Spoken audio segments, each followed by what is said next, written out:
Saat Rasulullah tiba di langit ketujuh dan bertemu dengan Nabi Ibrahim, Rasulullah kemudian naik ke Sidratul Muntaha, yang merupakan akhir dari perjalanan Mi'raj Nabi Muhammad SAW. Namun, perjalanan Rasulullah naik ke Sidratul Muntaha tidak ditemani Malaikat Jibril. Malaikat Jibril menolak menemani Rasulullah naik ke Sidratul Muntaha dengan alasan batas kemampuannya hanya sampai di langit ketujuh. Jika Malaikat Jibril memaksa masuk ke Sidratul Muntaha, maka ia akan hancur. Saat Rasulullah SAW sampai di Sidratul Muntaha, dalam kebingungannya bagaimana mengucap salam, Allah Subhanahu wa Ta'ala memberinya wahyu kepada beliau berupa ucapan salam kepadanya. Kemudian Rasulullah SAW mengucapkan salam dengan kalimat At-tahiyyatul mubarakatush salawatuth thoyyibatu lillah. Salam sejahtera yang penuh barokah dan salam sejahtera yang amat baik adalah milik Allah Ta'ala. Kemudian Allah Subhanahu wa Ta'ala menjawab, Assalamu alayka ayyuhan nabiyyu wa rahmatullahi wa barakatuh. Salam sejahtera, barokah dan rahmat Allah dilimpahkan kepadamu wahai Muhammad. Kemudian Rasulullah SAW berdoa untuk kita, umatnya. Assalamu alayna wa ala ibadillahi sholihin. Kesejahteraan semoga terlimpah kepada kami semua hamba Allah dan hamba-hambanya yang soleh.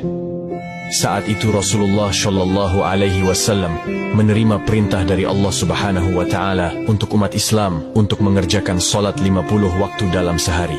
Selepas menerima perintah solat, Rasulullah kemudian turun ke langit ketujuh dan melihat Nabi Ibrahim sedang bersender di dinding Baitul Maqmur. Dilanjutkan turun ke langit ke-6 dan bertemu dengan Nabi Musa alaihissalam. Kemudian Nabi Musa bertanya, Wahai Muhammad, dapat apa engkau dari Allah tadi? Rasulullah menjawab, Aku mendapatkan perintah dari Allah untuk melaksanakan solat 50 waktu dalam sehari. Nabi Musa kemudian berkata, Wahai Muhammad, apakah engkau tahu jika aku memiliki umat yang sangatlah kekar dan besar, namun umatku tidak sanggup melaksanakan kewajiban itu? Lalu bagaimana dengan umatmu yang kecil? Kemudian Nabi Musa menyarankan Nabi Muhammad untuk kembali menghadap Allah meminta keringanan. Nabi Muhammad kemudian kembali menghadap Allah dan meminta keringanan atas solat 50 waktu itu. Dalam kembalinya Rasulullah ke Sidratul Muntaha, beliau hanya mendapat pengurangan 5 waktu. Dan pada saat itu, Rasulullah sampai 9 kali bolak-balik dari langit 6 ke Sidratul Muntaha untuk meminta keringanan dalam perintah solat tersebut. Sampai pada akhirnya Rasulullah menerima perintah solat hanya 5 waktu dalam sehari. Kemudian turun dan menemui Nabi Musa.